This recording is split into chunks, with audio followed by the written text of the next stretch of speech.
Hello, everyone. Happy fucking Wednesday. I hope everyone has been having fun, vibing, relaxing. Oh, Jesus Christ. What do you mean communication with servers failed? Please let me log on. God damn it. I've been listening to this goddamn track for the last 10 minutes, so give me a second. Hold on. Time out. If it's not one thing, it's the other. All right. Where the fuck is Steam? Yep. But otherwise, I hope everyone is having a fantastic time today, aside from this stupid as everything. I mean, they can't be already down, right? Well, what the fuck? Oh, oop. Come on. Encoding overloaded. Consider turning down video settings or using IDs. What the fuck?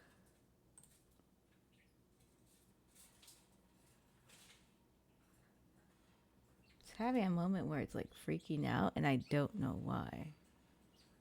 Uh-oh.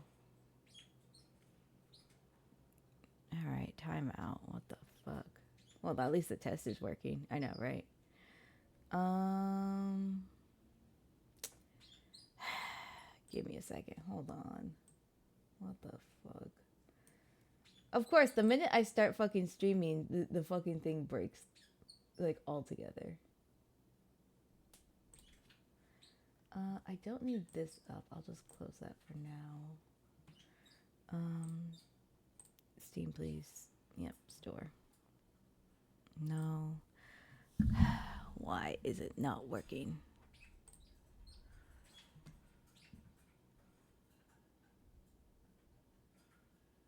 Please work. Also, why is my camera off? What the fuck happened with that? All right. One thing at a time, I guess. Hold on.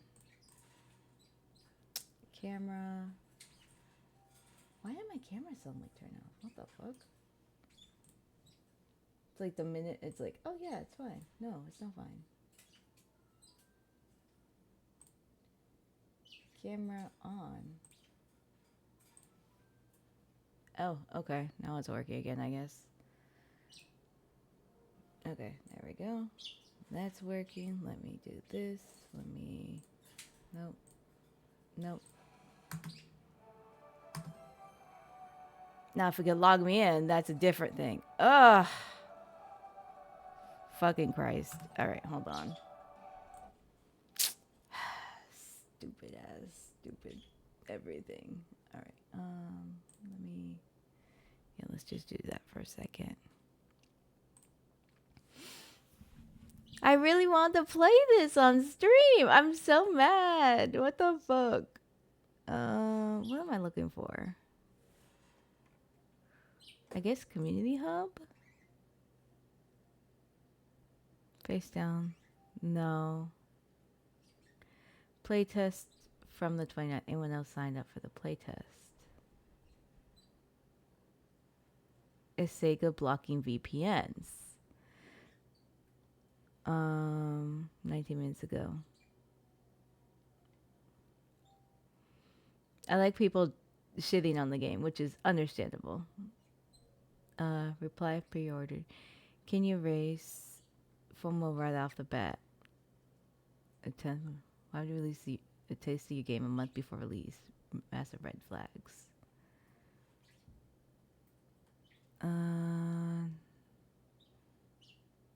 No.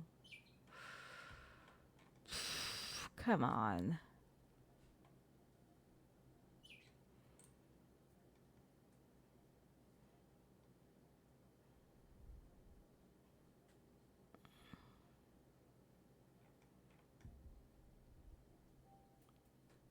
So timeout. Is the playtest still going on? Or are they saying like, oh, only certain days is the fucking playtest? Because that would be fucking annoying. You invite the play, click to install, and get started. Okay. No reviews, of course. I'm fucking stupid. Discussions? Is there a discussion board? I doubt it. View discussions. Here we go. Graphics, no. No. Can I play using keyboard and mouse? I don't want to play with keyboard and mouse. I'll be realistic. Do not buy this game. Coop, co-op, team-based. So how we talk about what we wish to get in the game. Ultra-wide support. Hear me out. Took so long.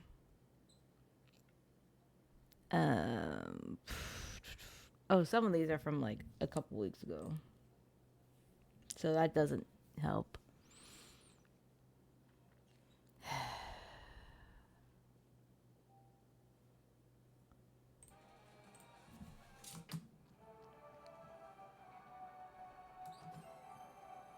Well, I'm trying to figure out why it keeps having so many fucking issues. Communication with title server failed. Like, hold on. Let me check something real quick. Stupid as it sounds. Let me close this. Where the fuck is my OBS? Here we go.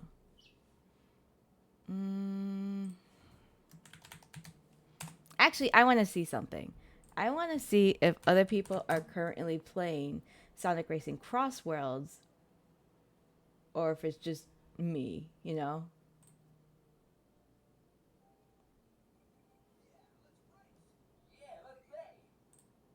Because it looks like other people are able to play. Or are playing right now, you know? So I'm just like, why the fuck am I not able to right now? Oh, hi, White Llama.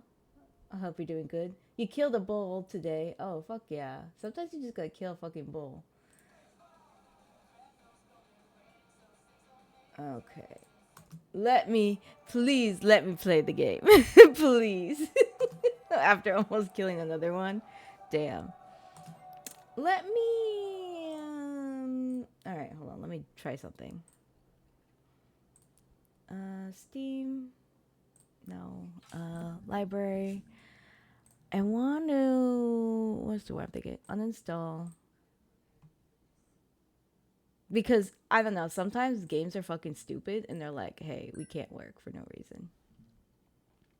I almost dropped one bolt and was like, whoa, close. And I dropped the other one immediately. Damn. I hope everyone's been doing all right lately. Realistically, how to play. I followed the tutorials telling me to play Fresh 10. As opposed to sending a YouTube link. Patched. The exploit stopped working. Help me get access to the game before Friday, bro. I want to try. How are people playing this game early? I'm very confused.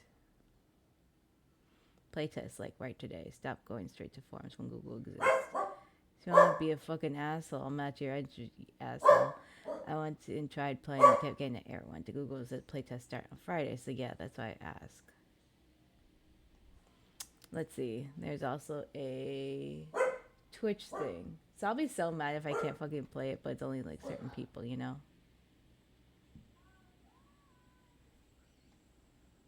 Yeah, sure. Continue the external site. I'm okay with getting fucked over.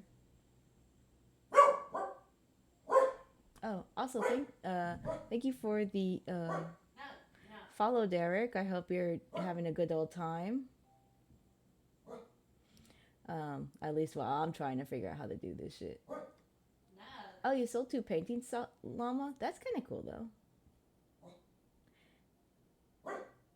Access will be on. For now, they made the game available for downloads so that everyone has an equal start to the beta, which is a fucking lie.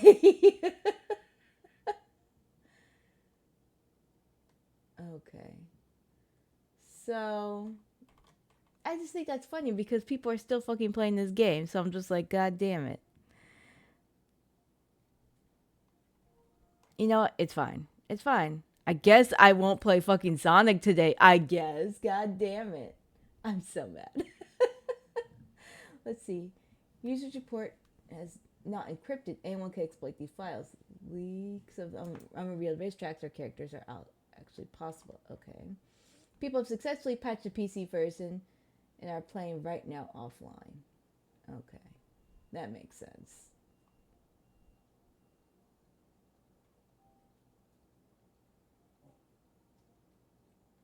I guess I'll fucking play this when it comes out next week. Because I think it's only for like a couple days from what I understand, right? From the 29th to the 1st is what I've been hearing originally. So that's, I'm like, I have no idea anymore. Let me see, store page. Um, let's see. No, no, no. What am I looking for?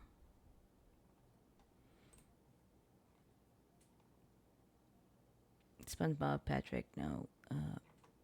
Yeah, I guess I don't know what the hell I'm looking for. Because it's open network test, and it says, you're invited. You fucking liars. Everyone's fucking modding the game, and I don't have that type of time. Alright, you know what? Uh, let's do this shit. At least let's do something different. Maybe. We're gonna do something stupid. And when I mean stupid, I mean like hella stupid. So I actually have these stupid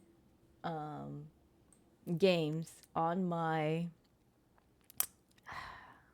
I don't know what you call it, my browser that I saw on Ichi like a while ago. And I was like, oh, I'll play these on stream. And then I never fucking streamed. So it's been a couple weeks since that happened. So I was like, okay, maybe I should do this now. I think, I don't know if these even have, let me see, category.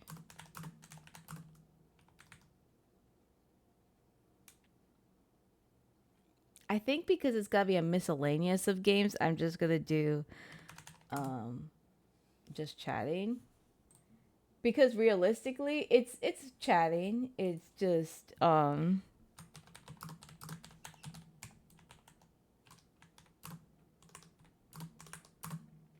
what's the word I'm thinking of? Mix of, I don't know if I'm lagging or you're lagging. Oh no, I'm definitely lagging. Apparently my thing decided to fucking shit itself. Give me a second.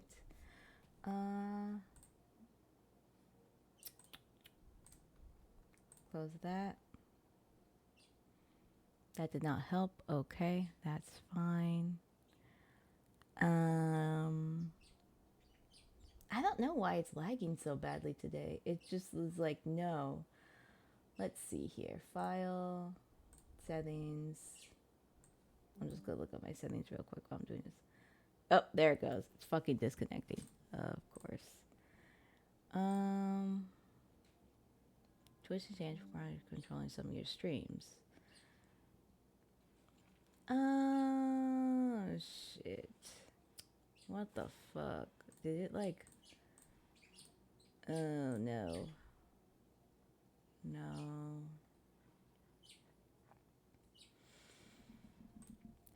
Advanced. Let me try and figure out what the fuck happened.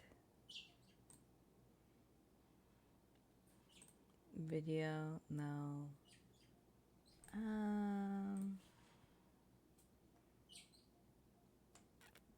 I don't know what I did. I guess it stopped lagging. It looks normal now. It looks okay. No fucking drop frames for no fucking reason. Okay, sure. But yeah, I think I'm just gonna play these stupid little games.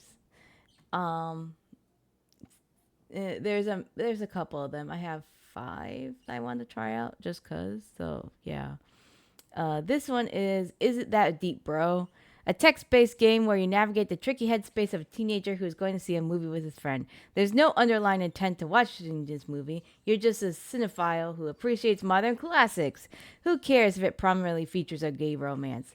Click through several dialogue options to determine how the protagonist processes what's around him. Certain events during the story will trigger minigame sequences that will affect the protagonist's perspective. Estimated 5 to 10 minutes, 3 different endings. We could try to get to 3 different endings, but realistically, I don't know if that will actually happen. And can I, let's see, internet? I don't know if that'll actually do anything. Let's see, give me a second.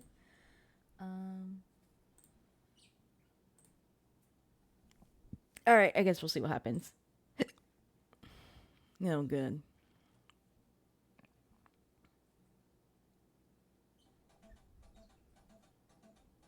And what says it has a bit audio, so I'll take that as a sign. Fucking gay cowboys. Preferences. Full screen. Sure. Oh no. Oh, there we go. Perfect. All right. Holy shit, this place is empty. Woof, you're right. I guess nobody's clamoring to see this a month after it's out, huh?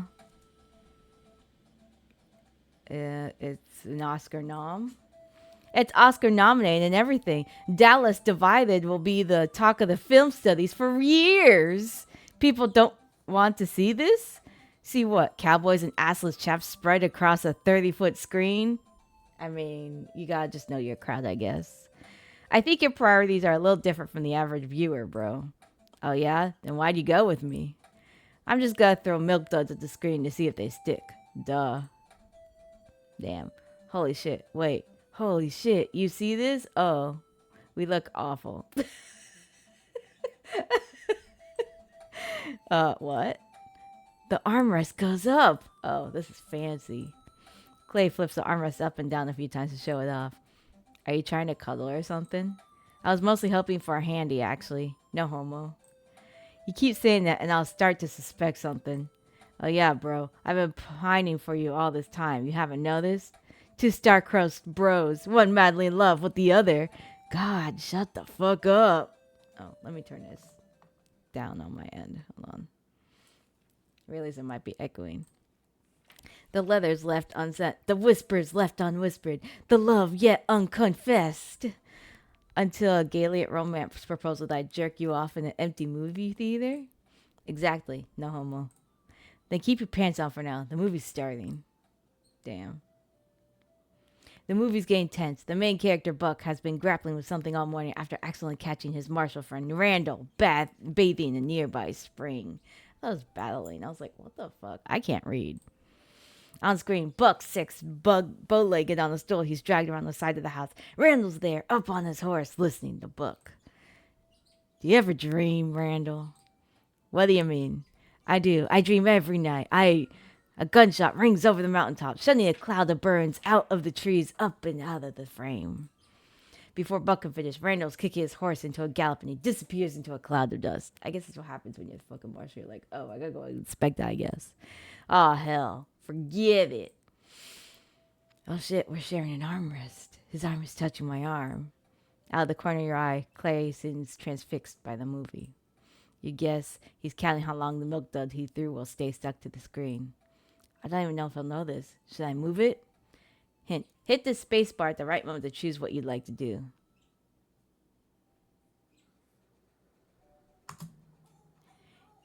You go to pull your hand away, but nearly knocked over the popcorn in the process. Clay turned your head toward you. One bar ouched. Christ, you all right, bro? Something bite you? No, it's good. I'm all good. Loving the movie. No homo. All right. Clay turns back to watch the movie, then sighs. Damn, the milk dud fell off that guy's face when I wasn't looking. It's fucking stupid. It's about halfway through the movie now. Randall has conscripted Buck for helping return a herd of rustled cattle back to their owners.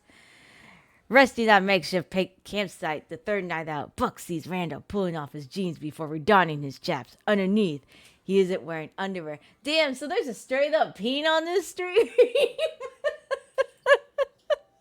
Oh, no! No!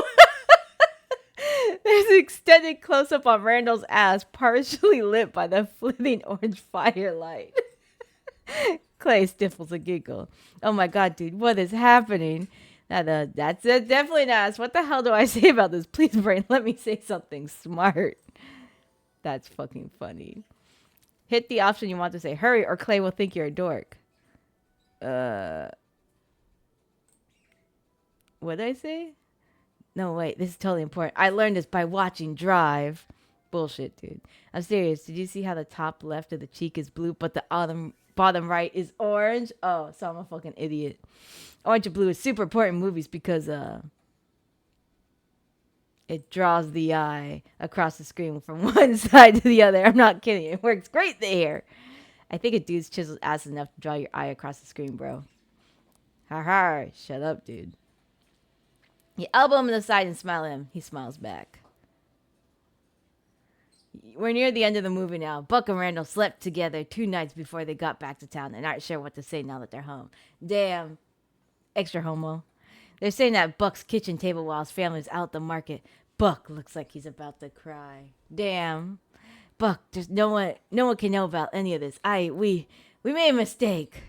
You can't tell me it was a mistake. Something happened out there with you and me. You can't say it doesn't mean anything. Are we just basically just watching Brokeback Mountain between two little gay teenagers? We have homes, Buck. Families. This ain't room for this type of debauchery. Maybe out there in the divide, but not here. I love you, Randall. There or here, no matter where we are. Randall puts his hat on and turns away, standing at the edge of the doorway. You know I can't say it back, Buck. As the music swells, Randall steps out. Buck gives up and follows him. You take a moment to peek over at Clay. He's leaned forward, eyes locked towards the screen, sporting a quivering frown. God, is he kind of cute? I should probably pay attention to the movie, but... Hint, mash at left and right arrows to scoot your gaze around.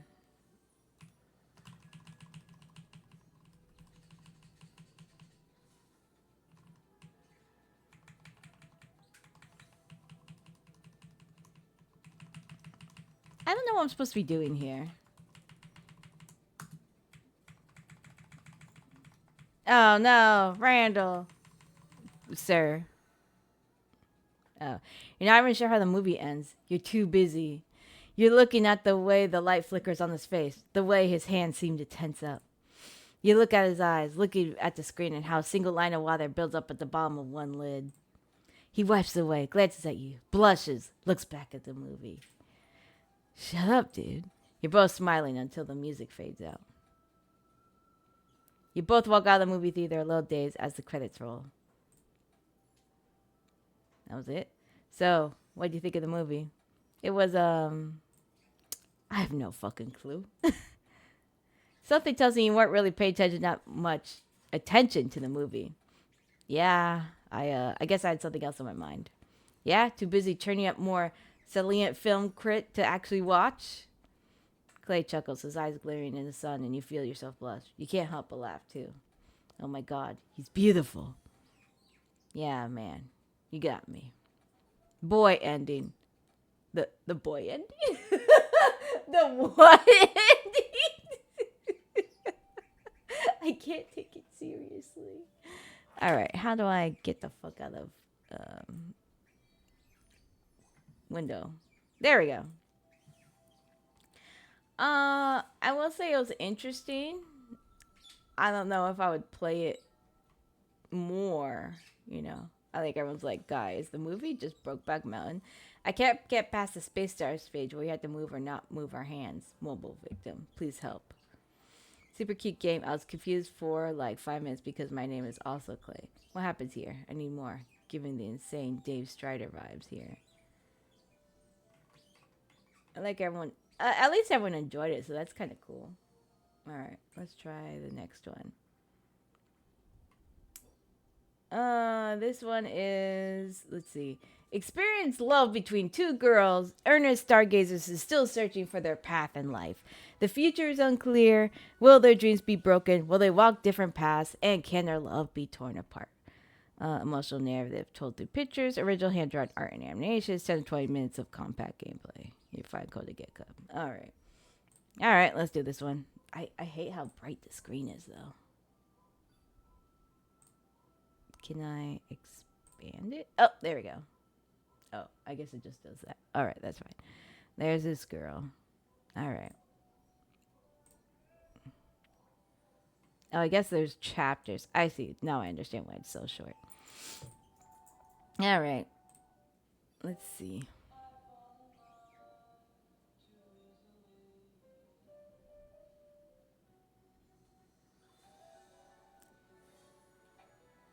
Okay. Now what?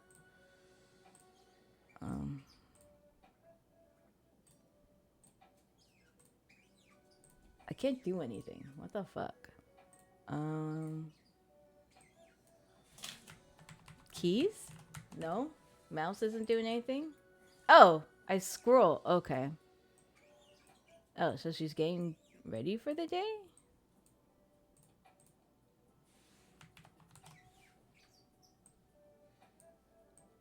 Oh. Oh no, they got whacked by a girl. Or someone ran into them. And they're like, oh no, are you okay? And they're like, oh yeah, I'm fine. Thank you for helping me up. I guess I gotta do my own storytelling because there's literally nothing here for me to like, hi, I'm so and so. Oh shit, I think I'm in love with so and so, even though we just met. Oh, let me help you pick up your book. Or my book? One of the two. Looks like an astronomy book. Oh. This is so confusing. What the fuck am I watching? Oh. Oh. They look like they're supposed to be like high schoolers or something like that. I have no idea. Oh, no. The thought bubble where I can't read it. How do I help? What do I do? Well, now they're talking. Okay. Now what? Do I click? Click, click, click, click. Text, space, bars. Nope. Okay.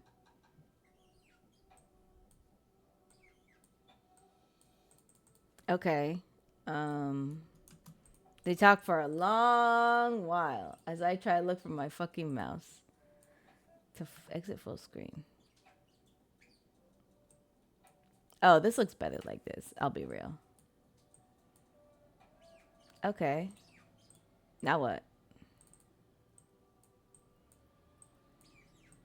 Damn it.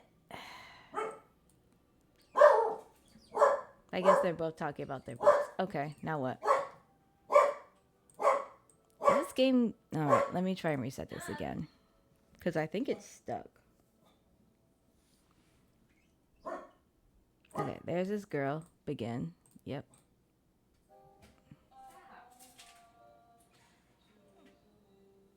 Oh, this looks so much better because you can actually see what's going on. Okay, I'm swiping. Alright. Girl's walking. She's listening to her music. They accidentally run into each other. Okay. Girl's like, oh my god, are you okay? Help each other up. Okay. Saying, I'm sorry. Seeing the books on the floor. Picking the book up. Girl's like, oh, this is a fun book. Do you read this too? And she's like, oh, I have this book too. So then they have something to talk about. And I guess they're talking about stars. Oh, there we go.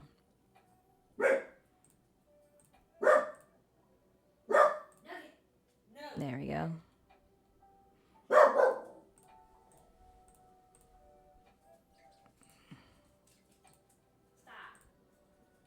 There we go. Oh, it's a puzzle game. I don't think this is right. This doesn't feel right. Oh, there we go. Oh, they're talking about the constellations, so I have to put them fucking together. I was like, what the fuck am I doing? And this. There we go. Big Dipper or Little Dipper, one of them. Okay. And now they're like, damn. Ending one. All right, perfect. How do I get out? Oh, perfect. The fall time.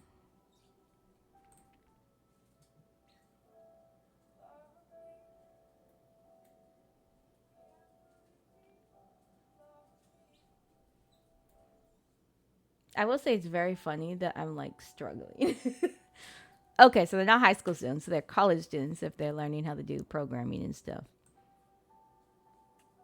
Oh, she's coming to join her. Now they're hanging out and doing their own thing, which is kind of nice. She's learning about. She's probably like a scientist or trying to do like astrology. And then they're there for a long time, and then she passes the fuck out while doing her studying. Because it's so late in the day. Oh, look at the little jacket. Okay. I guess that explains why it says earnest stargazers. Still searching for their paths in life. They go home. They're relaxing. They're chilling. They're being cute. They're probably like, what's your favorite animal? Cat, bear, or lion? The cat. Look at that silly cat. Here's the bear, stuffed animal. And here's the lion. And she's laughing at their impressions. And then she's like, wait a minute, I have something I could show you too. This is my dog. Maybe it's, here's a dog you can have? Oh, yeah, it's definitely, here's this dog I bought for you. Oh, and she does sports. Oh, shit. Oh, it doesn't let me do anything. I just fucking suck. Eat shit. I did it. They're playing their sports together. And they're like, yeah, good job, good job. Oh, the other girl isn't there. Damn.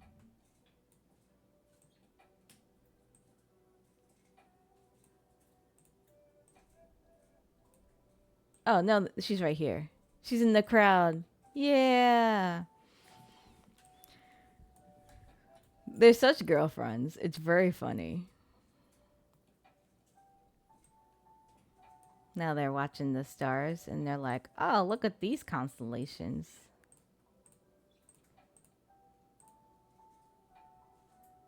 And then here's this constellation, which I don't know if I'm doing this one right, but I'm gonna do my best anyways. Okay, cool. Oh, no. I'm not good at stars. Um. Oh, okay, cool. This is the giraffe. You know, the giraffe, the best constellation in the world, right? I guess. I don't fucking know. The giraffe.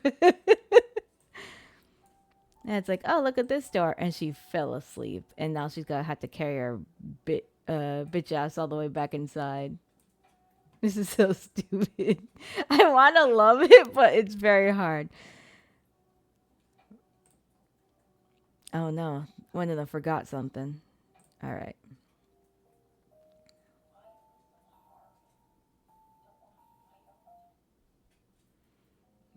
Oh, they're going partying, or one of them's going partying. They talk about science. The other one's talking about coding. The other one's talking about stars. And everyone's like, nah, we don't give a shit about those stars. It's like, what about money? I like to make money. Or they have money. I don't know. I guess it's a thing where it's like, oh, they're surrounded by people that they're not like happy with. It's like, don't have money. Or maybe they're saying it's a waste of time. Damn. Astrology straight in the trash.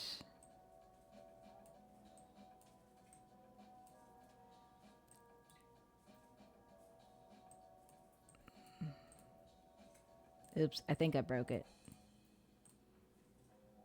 Oh, I definitely broke it. No! How do I get the book back? Fuck! Damn it. I was doing so well! Damn it! Shit. There's nothing else I can do except for refresh, but I know it's just gonna fucking beat the game over my head. I'm curious. I'm pretty sure we'll have to skip this one because I'm pretty sure. Oh, thank God. There we go. Forget.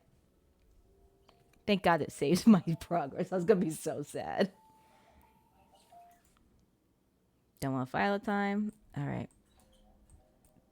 They're talking about science and other things. Ugh. It's like I have to scroll a lot. Do you talk about stars? And they're like, No, we don't fuck with that shit. We don't care about stars. That costs too much money. And it's like, I'd rather make money than not focus on something like that.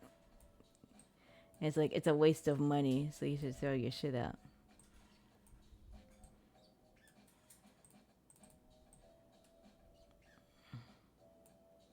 Oh, there we go. Took a second. She's working again. She's coming with her girlfriend. Oh, it's someone else hanging out this time. It's just a dude. And this guy's just like, goodbye. And she's just left all alone. Damn. When you tell someone you're gonna meet up and you fucking lie. See you at 2:15. See you. 2:12. I'm here at the usual table. Hey, where are you? Hello? And then she fell asleep. Damn. When you're completely forgotten. I think it's raining.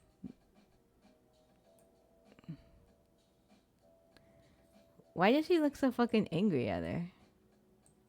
Talking. Oh, and then they're mad, and now they're being distanced apart. And now they're fighting. Scissors. Now they're broken up. They're not girlfriend anymore. They're not friends anymore. Oh no. Everything's melting away. Because they have so many differences. I think it's so fucking stupid that, like, they're kind of being like, oh, just because someone told you to not like this thing, you should not like it anymore. Like, that's dumb for me. I'll be real. Like, I like dumb shit. Let me like my dumb shit. I don't care what people say. All right. October 2025. It's the 13th.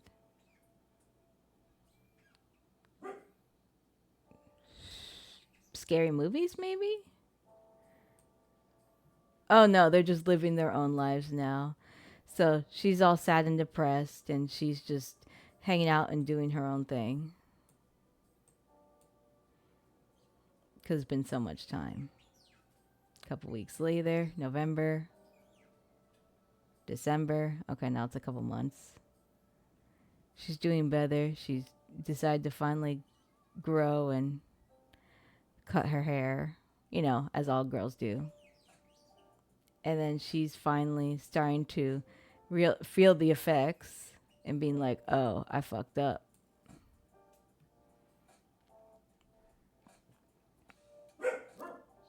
It's good storytelling. It's just hard without being able to do stuff.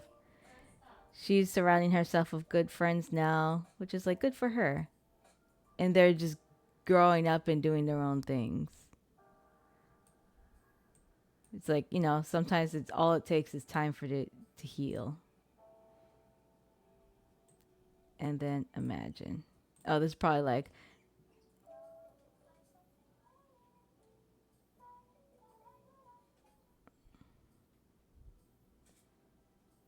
it's probably like, oh, what you imagine life would be like if you were still together. Maybe? Oh, yeah, they're walking past each other. They're doing their own thing. They're walking. And you're like, wait a minute. Do I know that bitch? It's like, oh, it was the girl who I fell in love with. And then she fucked everything up. Or maybe she reminds you of them. Turn back or move on. Wow, I like how this is the one time they give you a choice. You know what? Let's do turn back. I'm curious. Oh, they touch each other's hands.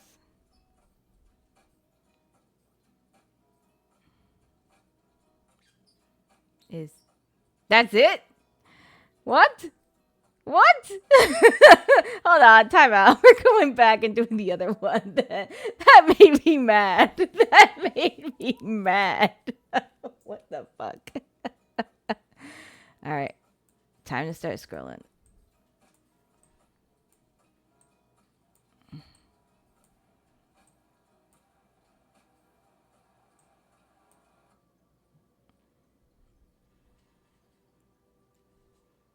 like I get they're like, oh, will they walk their paths and can their loves be torn apart?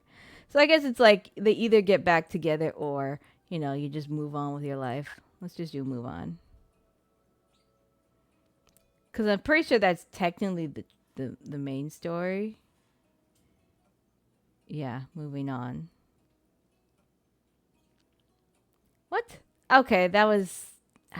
I don't know. That one was rough. No, I don't want Delete Day though. I mean, it was alright. Wasn't my favorite. Alright. Oh, God, what's this one? Oh, this is definitely me. A game about laying in bed with your best friend and making major life decisions. Conversations flow from discussing mundane things to making big life changes. What you say will change the course of your future. Does not say how long it'll take. Okay, sort your life out. A game about lazing about and making major life decisions. Ready? Ready.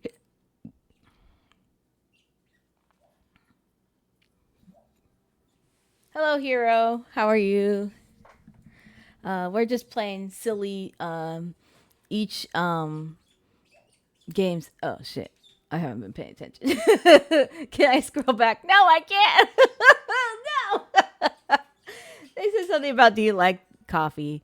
It ruins the whole experience. So like coffee smells like a bit of coffee, but also like washing powder and eggshells. And it's just texting friends or talking with your friends. I don't know. But I'm just playing games because what I was originally gonna play got fucked over, so it's fine because I don't want to do modding on stream, mostly with like files and stuff. No. Maybe you actually don't like the smell of coffee. No, I do. I know I do. Also, what do eggshells smell like? Do they even have a smell? A smell that would overpower a coffee smell? Okay, yeah, I don't know. How was your aunt's birthday? Fine. It was in a hotel in Essex. So it was as good as it could be for a hotel in Essex. Weird.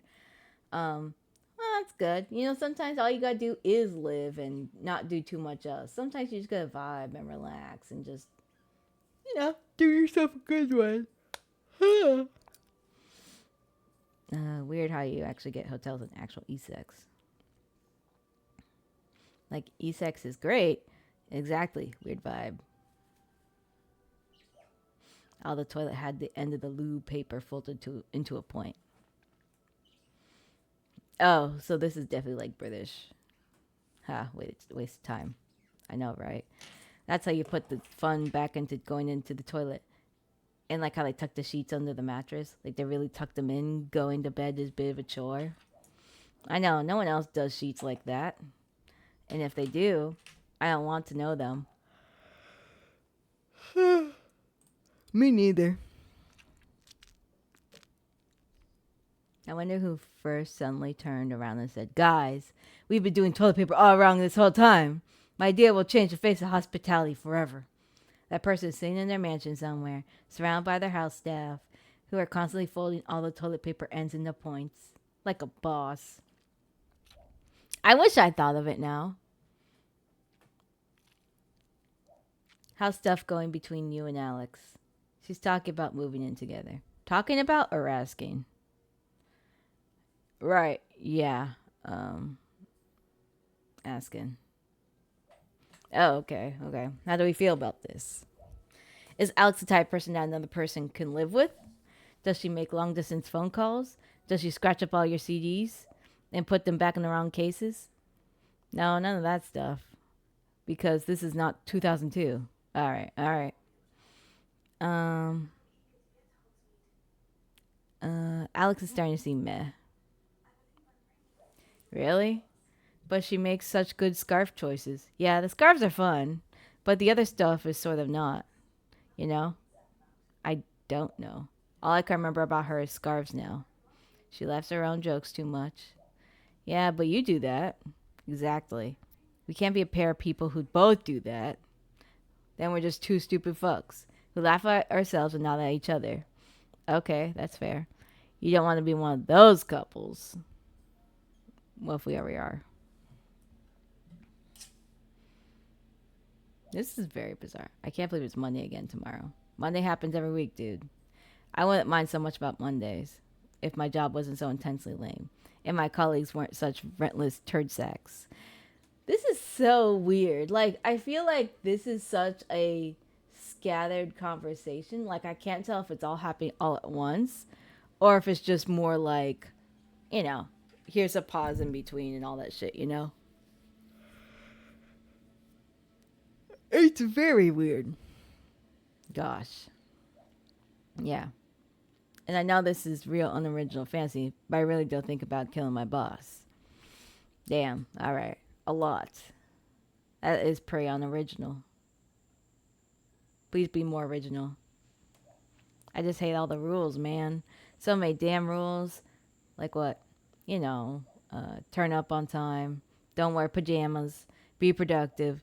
Be polite. Don't talk about anything inappropriate. Whatever that means. I mean, everyone has to abide by those rules? Well, yeah. But maybe they don't. You're right. Maybe they don't need to pay bills and feed themselves and their families. Or rather, maybe I don't. Do you have a trust fund I don't know about?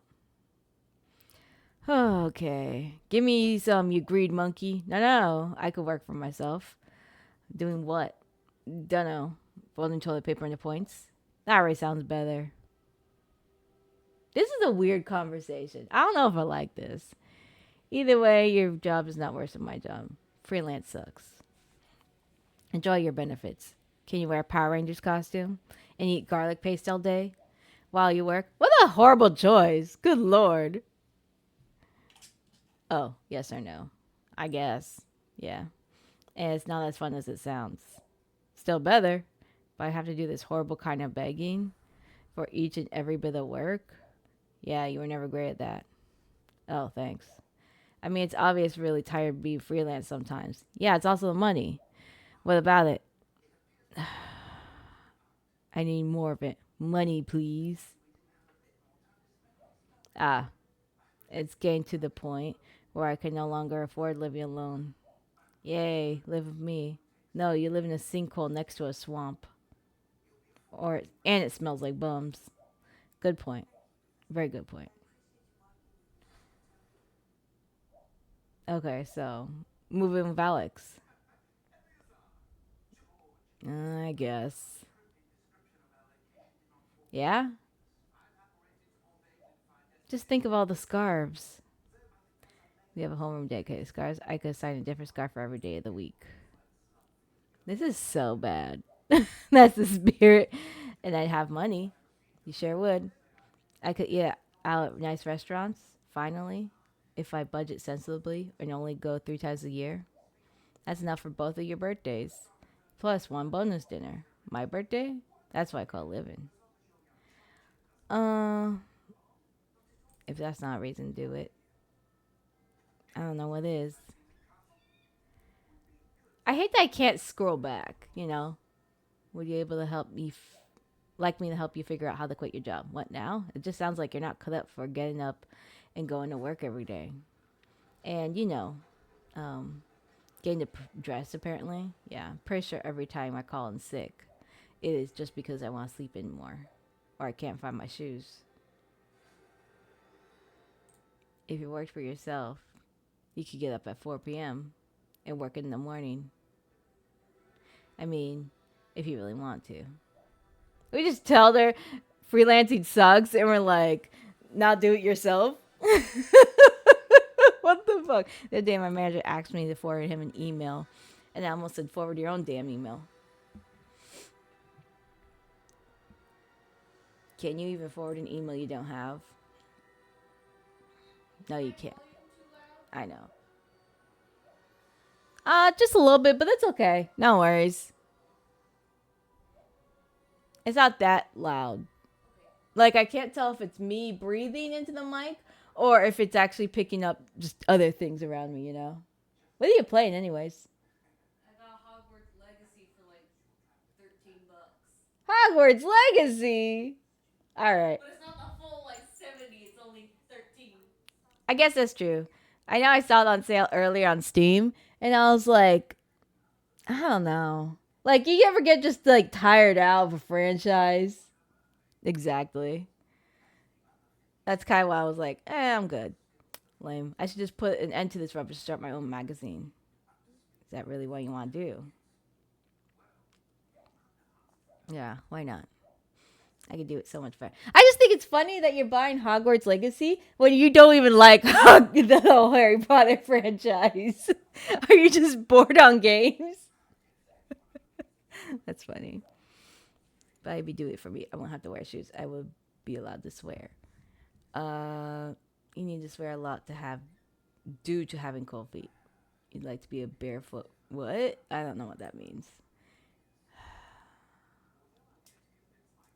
What would the magazine be about?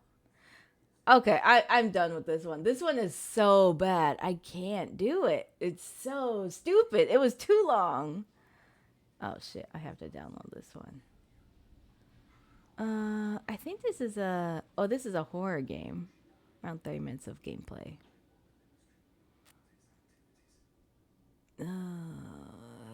What's the other one?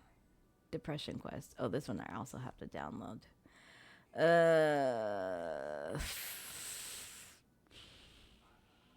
Nah, I don't think I'll play these ones. Or maybe I'll play these a different day because these ones are like, no thanks, just take me to downloads. I'll get the Windows version.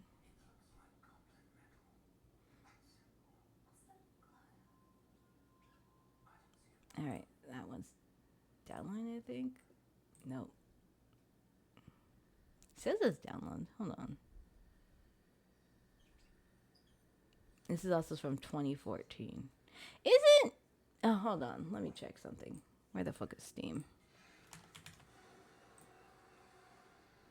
Because I could have swore Depression Quest originally came out on like all consoles like 11 years ago. So that's why I was like, I remember it briefly, but there's so many different things about depression. So that's why I was like, I'm not entirely sure.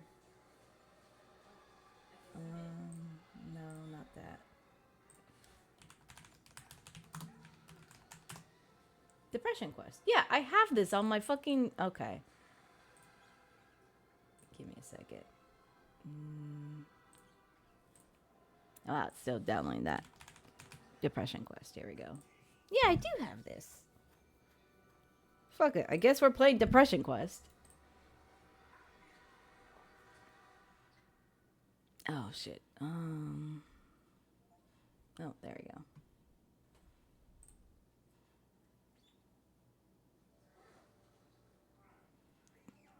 Okay. There we go. Yeah, that's fine. I don't care.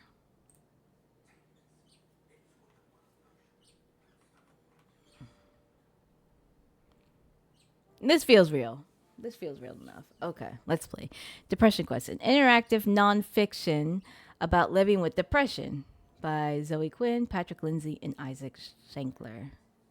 Actually, let me change the category because I don't know how long this is going to take. Depression Quest, here we go.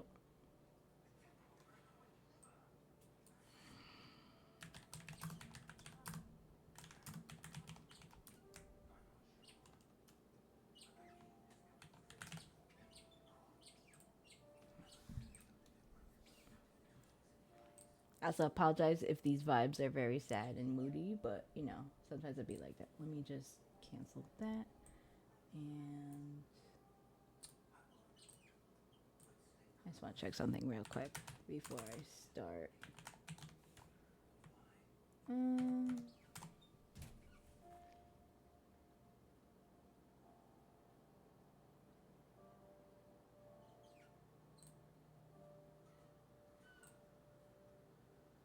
Oh, I want to do this. Influenced. I wonder if I can buy this on Steam too. Influenced. The answer is no. I'm not seeing that. Okay, that's fine. Let me just download this on PC then. Or it'd be this one, 1.0. Oh, that's Korean. Shit. Okay, never mind. Well, now I download the Korean version of the game. That's stupid. Okay. Click that.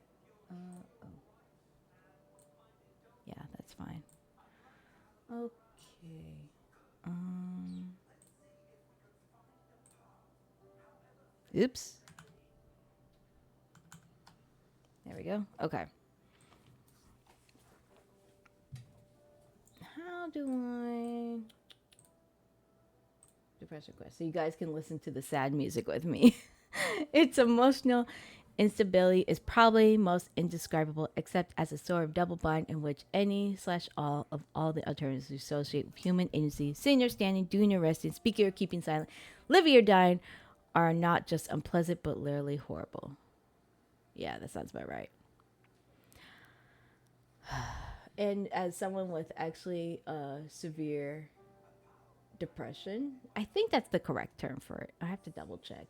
But basically, the idea being that there's different levels of depression, and when you actually get diagnosed by your doctor, it's very much like, okay, they usually take a look at it and all that stuff. And if you have it for long enough, then they say it's major severe depression. It's like you don't. It's like not everyone is like, I'm gonna kill myself, but it's also a thing of just like, you know, the little things feel like a goddamn mole mountain sometimes. Was it a mountain out of a molehill or a mountain out of a molehill or molehill of a mountain? I don't know, one of those two sayings. But okay. So Depression Quest is a game that deals with low depression in a very literal way. The game is not meant to be fun or lighthearted experience. If you're currently suffering from the illness and are easily triggered, please be aware that this game uses dark depictions of people in very dark places. If you are suicidal, please stop playing this game and visit the suicide prevention hotline to talk to someone. This goal of this game is twofold. Firstly, we want to illustrate as clearly as possible what depression is like so that it may be better understood by people without depression. Hopefully, this can have something to spread awareness and fight against the social stigma and misunderstandings that depression sufferers face. Secondly, our hope is that in presenting as real simulation of depression as possible, other sufferers will come to know that they are alone and hopefully derive some measures of comfort from that. Which is, it's a hit or miss because, sometimes people are just like, yeah, I know other people feel depressed, but then it makes them feel more depressed because it makes them feel guilty, like, oh, I know that other people are suffering too. But, it's always a thing where, you know how in normal situations people are like, well, I do this. They try to one up each other, like, well, I do this or that, or I have a better job and all this stuff. And you just feel guilty. It's because it's always a thing where it's like people have depression for all different reasons. And sometimes it's that thing where it's like you feel bad for being depressed because you feel like, well, I'm not as depressed as that person, so I should feel bad. And then you feel more depressed. It's just a weirdly vicious cycle, I feel like sometimes. It goes without saying that because of the very nature of depression, it is experienced differently by every person who suffers from it. We are trying to say that this is a best and more accurate representation, merely that this is an amalgamation of the experiences of the developers and several people close to them. Many of the following encounters deal with issues such as therapy, medication, handling a love life, and reach out to support networks. In reality, less than half of depression sufferers actually seek treatments for reasons such as lack of money, perceived personal failure, or public stigma. These things were included in order to touch upon as a broad range as possible, since all these elements can be very important to sufferers of depression, though it will no likely not be the experience of most sufferers. Yeah, that's kind of what I was trying to go where it's like, everyone has different versions of depression or affects them differently. It's important to recognize that not everyone with depression is so lucky. Many people with the illness don't have a lot of luxuries that we have in this game. We're written it in a way so we can focus specifically on the illness, which becomes more and more difficult to deal with as the person who has it less and less well off. No, I read that wrong. Difficult to deal with as the person who has it is less and less well off. That I don't know. That feels written weird. Hello again. Hello, soup. This game uses audio as part of the play experience. We encourage you to play if your head's sound on. Thank you for playing. View controls. Uh, Plug in controller and press A to enable. Now I'm good. Man, oh, how do I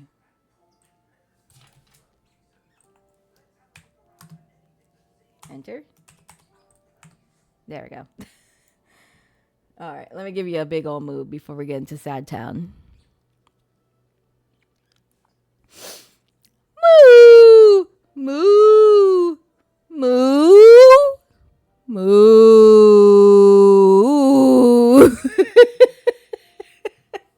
I can never take it fucking seriously when I do it. All right. And this is such a fucked up way to start the game. Oh, this is long. Okay. It is early on a Monday morning. You are a mid 20s human being. You have a significant other named Alex, who you are rather. Can I change this? Oh. How do I go back? Back. Oh, so it gives you more context. I see. Okay. You are mid human in your 20s. You have a significant other named Alex, who you are rather fond of, that you have been seeing exclusively for the past few months. The rest of your social circle consists of a variety of friends and acquaintances, some of whom you met at your day job, which is a little boring but pays the rent. You'd like to be doing more of your life, as would your parents, but you're still in the process of figuring out what that means and how to go about it. You're also dealing with motivation issues that sometimes make dealing with these things difficult. You feel like this is probably your fault, and on bad days, you can feel inwardly angry and downwards on yourself for being lazy, but you're not quite sure how to break out of it and how to deal with other people with these feelings and seem so very functional. You spend long nights fixating on things about this, but never seem to do anything about it other than lose sleep. So I kind of want to see something real quick.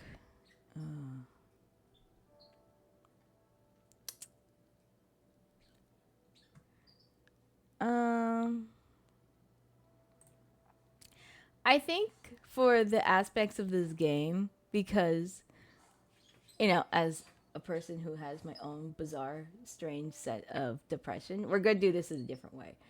We are not gonna click on any of these blue highlighted sections and actually read those because I feel like in my own brain, like if I get too much information, like you learn too much about someone or you focus on those other feelings, it kind of makes you kind of like bug out in a way where it just kind of feels like overstimulating. But maybe that's just my own brain, realistically, where it's just kind of thing where it's like you kind of shut everything off. It's like, yeah, I it's like, oh yeah, I have a significant other, but do I actually truly remember anything about them? It's like you remember little bits and pieces, but you know it's like when you're depressed, or at least when I'm depressed, it's kind of thing where it's like you kind of slowly push everything out and you just, it's like you're either focusing too much on everything or not focusing enough at all. So in this sense, we're gonna focus on nothing and not worry about how our friends or anyone else perceives us and our weird moods as depression.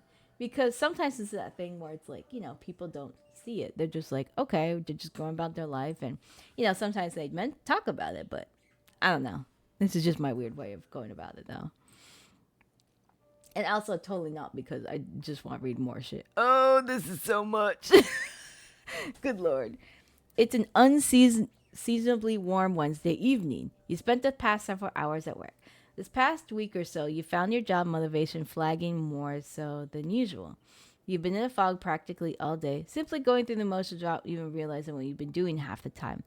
And yet time seems to be motivated at half speed. You're so checked out that your boss approaches you to tell you that it's dead and you can go home early, that it barely registers. As you walk home, the street hisses from the recent rainfall. You know that your significant other will be in classes until later tonight, another couple hours at least. You briefly consider using this serendipitous solitude to catch up on that project you've been working on haphazardly for a few months. As soon as you think about the work that waits you at home, you can feel the panic creeping in from the back of your brain, unbidden. All you can think now is how incredibly oh, excuse me, sorry. Um, all you can think about now is how incredibly far behind you are, and the amount of work seems nothing less than insurmountable. By the time you arrive home and change out your uncomfortable work clothes, the stress is weighing down on you like a heavy, wet wool blanket. Your computer seems to be staring down at you at your desk. You want to sit down and work, but the mere thought of trying to work sends your stress level flying. More than anything, you feel suddenly and absolutely exhausted and feel a strong desire to simply hide in bed. Do you blank, blank, blank, blank? Oh, and it says you are depressed. Interaction is exhausting, and you are becoming more and more withdrawn. You are not currently seeing a therapist. You are not currently taking medication for it. I will say this is definitely how I feel sometimes when I'm like, oh, I want to stream. And then I'm like, no, I'm not streaming. I'm going to just fucking watch YouTube videos or other comedy shows and streaming and all that stuff for 10 hours a day instead, which is very hard. Which is like when I see something I'm excited about, like I was so excited about playing the fucking Sonic racing game, and it's like, oh no, people modded their game so they could play. And I'm like, God damn it! So now I'm just mad. This is why we went down this rabbit hole of weird games today. So I'm just like, you know what? I'm already streaming. I'm not gonna just end stream after 10 minutes just because something didn't work out. You know.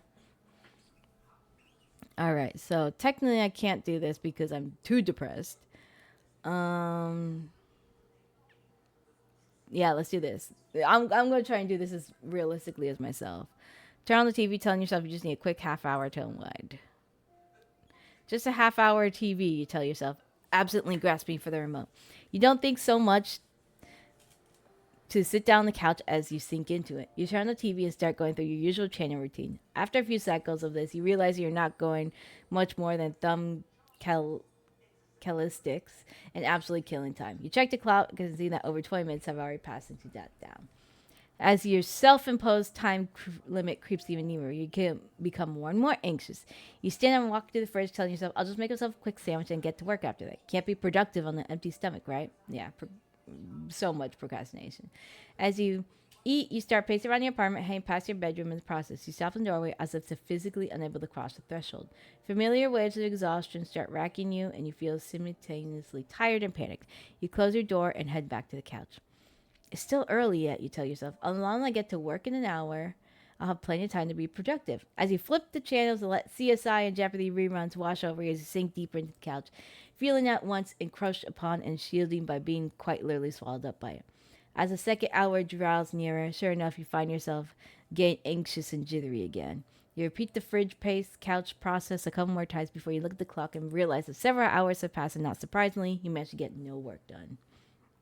You crawl on the bed, acutely aware of the fact that you have to have work in the morning and that an opportunity you had to catch up on your own creative endeavors today was squandered. You feel so disgusted with yourself that when Alex calls you to talk to you on his way home from class, you simply say you have a really rough time at work and you're trying to rest up before your shift tomorrow. She says she understands and wishes you a good night, though you can't help but notice, but she sounds slightly disappointed. Ironically, the stress of potentially upsetting your partner compounds with the stress of not having gotten anything done this evening and the stress of having to go into work tomorrow. The buzz of anxiety in your brain melts together with your body's other physical exhaustion as you sink into semi-hypogonic anxious funk. Too tired to try and work, but too anxious to fall asleep for several hours. Yeah. You are very depressed. You spend a large amount of time sleeping, hating yourself, and have very low energy and motivation. You are not currently a medication therapist or medication. All right. Whew. This is a lot of fucking words. Good lord. It's a mild Friday afternoon. Alex calls you from one of her classes telling you that there's going to be a really awesome birthday party tonight at their apartment that one of her roommates is throwing. You hung out with this roommate a few times with Alex, and you get along with him well enough, but not actually close. You don't have work in the morning, have nothing else particular to do tonight. You're kind of feeling run down, but you have been fatigued most of the time lately. You mention that you're feeling ill because you're not sure how else to explain those feelings to someone, and say that you aren't sure if you can make it tonight. There's a second of silence of the phone, but you can swear you can hear the sound of your partner's face fall. She tries to convince you anyways. You haven't seen her this week, and she sounds pretty insistent you come over. She even drops a few suggestively words hinted that you could stay over with them tonight after the party. What do you do? Right. So basically, all the red lines are things you can't do yet because you're not taking care of yourself. Sure, I'll agree to go. Why not? Usually, in my cases, I'd say you're not feeling well, just can't make it. No, fuck it. Yeah, let's do this. Despite your partner's pleas, you tell Alex you're unable to make this party night. You say you too feel too ill and will be a drag to everyone. I will say, in college, I had a lot of anxiety when people are like, "Oh, you want to go to this party?" You know, like hang out and all that stuff, and I would just have massive anxiety of just like family things where it's like if I wasn't home on time and all that stuff, they'd be fucking up for hours and get mad and all that stuff. Mostly if I didn't tell them, because it was never a, oh, I'll stay at so and so's house. It was more of a, you have to be home, like regardless of whatever time it is. Which, you know, depending on where I was living at the time, it was just a hit or miss. Of course, it was just like, good or bad thing, but it's mostly bad because like I didn't have a car. I was taking public transit, and it was kind of a thing where I was like, at the time, it was very what's the word I'm thinking of? Like it was like, you get invited a couple times, and it was just a thing where it's like I felt not close enough with everyone to be like, yeah, sure, let's go party. And then they stopped inviting me, of course, normally. So it was definitely one of those things where it wasn't depression, it was just a anxiety thing, which leads into other things over time. She sighs a sigh that you've heard many times before, one of exasperation but patience. Well, okay then. I just hope you feel better soon. I really miss you. I guess I'll see you next week or something. You apologize profusely and tell Alex that you love and miss her and promise to make plans for next weekend. She sounds somewhat distracted and distant as she agrees, says goodnight, and hangs up. You spend the rest of the night beating yourself up for being too lousy to go. You leave a few apologetic and lovely texts to your partner, and you feel stressed out and forgotten when you don't receive a reply. Yeah, that sounds about right. It's a little afternoon on a muggy Saturday. Your mother has come over for a surprise visit, claiming lonely that she doesn't see you enough, so she decided to invite herself in.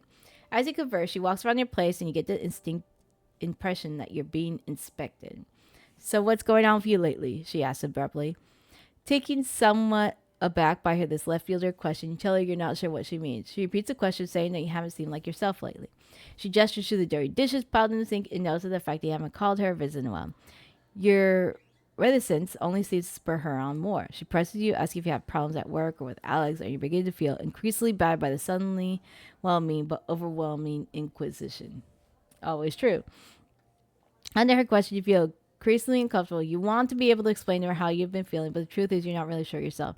Nothing horrific has happened at work or with your significant other or friends or anything like that. But at the same time, you can't deny that you lately just feel drained, and though you're not really here. You wish you could tell your mother these things, but she hasn't been approachable about negative emotion in the past. She's the kind of person who holds the opinion that the solution... Nugget! Nugget! Nugget, it's just the car. It's okay. Nugget, come here. Did you give her a snack today? Oh. Nugget, you don't need a snack. I know, they're working on the street and everything, so it's gotta be there. Where did I stop? She's the kind of person who holds the opinion that the solution to any problem is to simply try harder and maintain a positive attitude. A stance that's been reared its head in past conversation when you begin to explore the subject with her. Yeah, that's very true with parents, though. You know she's unlikely to be understanding, and you feel the energy drain out of you when you imagine what would happen if you managed to blur out everything you are feeling. What do you know? Well, definitely not those two, because you're just very depressed and upset and hate yourself. Um, uh, Change the subject. Are you okay? It's a question you've been find yourself being asked a lot lately. It's one that has begun to make you feel instantly uncomfortable. It's one that you may have to spill your guts to adequately describe what would feel an almost impossible feat to perform at the moment. I will say that's true. It's very hard where it's like, I have coworkers asking like, oh, how's your day? Or my friends asking like, oh, how you been? And sometimes it's that thing where it's like, you have to hold back, and you can't be like, oh yes, let me just tell you everything in my life, whether it's good or bad, because this is the only time you will ever talk to me before you're like, okay, never mind. And then just forget altogether. Even if you manage to, you'd have to fight through your self-loathing long enough to keep talking despite feeling like everything you're saying amounts to simply belly aching. Is someone somehow you powered through that as well? You'd have to live with feeling truly exposed and figure anyone who would know about all of these things would be put off to you permanently. More importantly, despite your mother's best intentions, she's quietly like the worst possible person to try and wade through all this bullshit with. You evade the question by pretending you have received a text message. Once you pretend as though you're finished reading it, you change the subject back to one you know your mother's interested in. She takes the bait and the topic is successfully changed.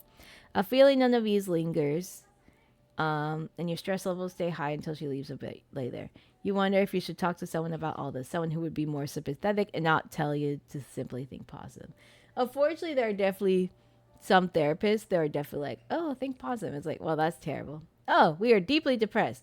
Even activities you used to enjoy hold little to no interest in, and you exist in a near constant state of lethargy. Yeah. I can't tell the pictures get darker because we're fucked up. Um, this is long. It is a lazy Sunday morning. You are idly clicking around online as your phone rings. Time out. I want to check something real quick. Because I'm curious how fucking long this game is. Because I kind of am getting hungry. Because I haven't eaten breakfast this morning. What am I looking for? What's the site I use? Let's see. No. How long to beat? Here we go. Depression Quest.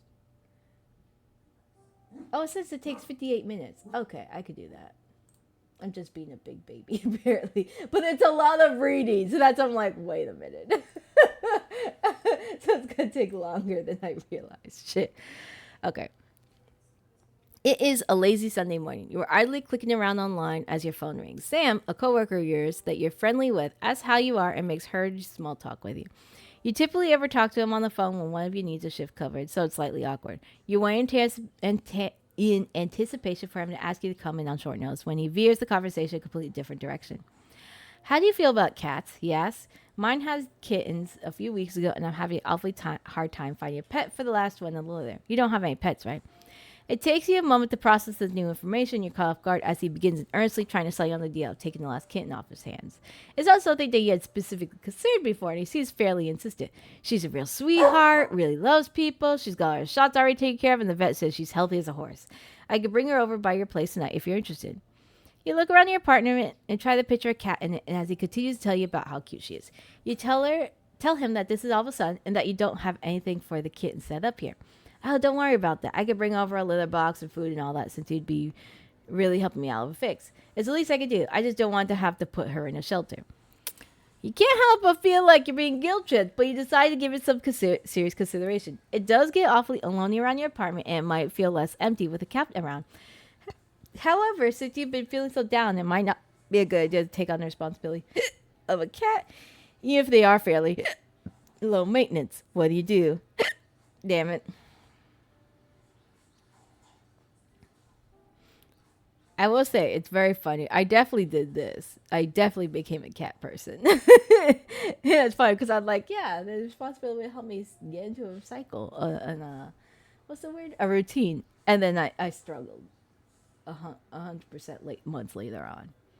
And sometimes I do to this day because mostly my issue isn't like feeding the cat. It's usually the cleaning the litter box on time, because sometimes like, oh, it gets stinky, it's been a couple weeks, and then the cat gets mad and it's like, what the fuck. And the cat has definitely pissed on me or pissed on objects around me because it was just so bad and she couldn't handle it. So yeah, let's be a cat owner. You accept the offer of the kitten and hang up shortly after making arrangements for when your coworker can drop her off tonight. After hanging up, you worry about if it's a sudden take on her responsibility that you can't handle and hope you don't make a small animal suffer for it. You're not entirely sure what to expect, and you spend the rest of the afternoon researching cat care online and try to think of a name. The evening rolls around and you hear a knock at your door. Startling you out of reading Wikipedia entirely too hard. You take possession of a small, terrified black and white kitten in the carrier, along with everything you need to start taking care of her. You take her in your bedroom, close the door, and open the door to the carrier excitedly. She cowers in the back of it, and you back off. Feeling slightly defeated, you remember what you researched on introducing a kitten to a new home and leave her alone to go mess around on your computer, hopefully checking over your shoulder every so often to see if she's come out yet. She hides inside your carrier periodically, making sorrowful cat howls long enough for you to start worrying that she already doesn't like you. But by the time you go to bed, she's curled up at the foot of it, eyeing you nervously before falling asleep. Over the next few days, you gain her trust and she begins affectionately following you around, sleeping on you and hopping up on you anytime you sit down to do any work. Yeah. Still depressed, though. I'll take it. It's late Friday afternoon and quitting time is just around the corner. A bright, clear day. Fuck, Nugget. Nugget, what are you doing? Being a goblin. She is a goblin. Okay. It's late Friday afternoon. Quitting time is just around the corner. A bright, clear day is giving way to a still temperate evening. You can hear your coworkers all around you anxiously making plans for the weekend in evenings, but you're really looking forward to just going home and resting after what turns out to be a long and taxing work week. Just before the end of your shift, you get a call from Alex. It seems a group of your mutual friends are hanging out to the nearby pub for dinner and drinks to celebrate the end of the week, and they want to know if you'd like to come along. You tentatively tell her that you're emotionally exhausted from the work week and a social outing like that would just take too much out of you today. You encourage her to go and have a good time since you know it's been a while since she's gone out with these friends, but the ever feels futile since she knows she isn't going to go without you. A couple hours later, the two of you find yourselves in a familiar position. On the couch, watching comedy shows on Netflix, a box of pizza on the coffee table in front of you. As you look across the couch at her, you start to feel anxious. You feel bad about effectively forcing the two of you to stay in tonight. While you are always appreciative of your partner's efforts to take your feelings into account and help make you sure you're socially comfortable, you sincerely worry that you're holding her back from enjoying a more fulfilling relationship. While she does seem to be enjoying her time with you, as the two of you sit in comfortable, almost contented silence, watching old shows you've each seen 2 or 3 times before, your ever increasing fear that your relationship is becoming one sided weighs more and more heavily on you. You feel more than ever like a burden or a reward on her. It's virtually impossible for you to see what you could possibly offer for her to return. Worst of all, this nagging feeling has made you feel more self conscious than ever, withdrawing ever inwards, and you start to pull away from her even more. What do you do? Well, we're so depressed that we're gonna be just say nothing and just live. This is so fucked up. All right. This is far from the first time you would have had this conversation with her, and it's one that plays out the same way every time. You explain your fears of being worthless. She tries to tell you that she doesn't see you that way. You insist that she is biased or just being nice to you because she's your girlfriend, and she gets frustrated. It never resolves. Nothing new is ever said, and rarely do you ever feel reassured by it. Occasionally, she tries to broach the subject, trying to discover why you feel like this about yourself. This always makes you feel nervous. You're somehow convinced that the only reason she's still with you is because she doesn't know how awful you really are. As time goes on, you've gotten more comfortable trying to express bits and pieces about your insecurities to her, but it still causes you to feel very on the guard. It's not a conversation you can have for too long without worrying you're going to scare her away. The weight of an unspoken, unresolved issue in your relationship joins you in the room for a little while, but you dare not pick at it for the rest of the night. Yeah, that's very true. Hey, good evening, Dr. Sky Soldier. I hope you're having a good old night or day, wherever you are. Um, oh, this one's long. All right. Not as long, but still long enough. It is a breezy Sunday afternoon. You're allowed Amanda, an old friend from school that's in town for the weekend, to talk you into leaving the house for coffee and catch up. You meet her in a small cafe and talk about what you've been up to since you've last seen each other. And you can't help but feel like there are a lot more accomplished and interesting things than you are while listening to them talk about their life after school. Yeah, this is definitely those things about one-upping each other for sure. Once your turn to brief them on your current activities, you feel anxious and ashamed and given a very abbreviated version. You try to talk about your job as little as possible, and you feel incredibly boring when you describe it, despite her expressing sincere interest in you and your life. Amanda has done you long enough to get a read on your mood and tone. She leaves and asks a question while gently touch your hand and a look of genuine concern on her face. What's wrong? Do you blank? Um, Since that nothing is wrong, change the subject. Essentially ask. Notice that your hands are shaking. Sure. Usually I'm just like, yeah, I know. I'm good. It's such a small question, but feels like a blow to your gut. You surprise yourself when you realize that you're tightly clutching your fist and now begin to shake. Despite your best efforts, you feel tears begin to sting in your eyes. You try to disguise this by tilting your head and praying that they'll suck back in.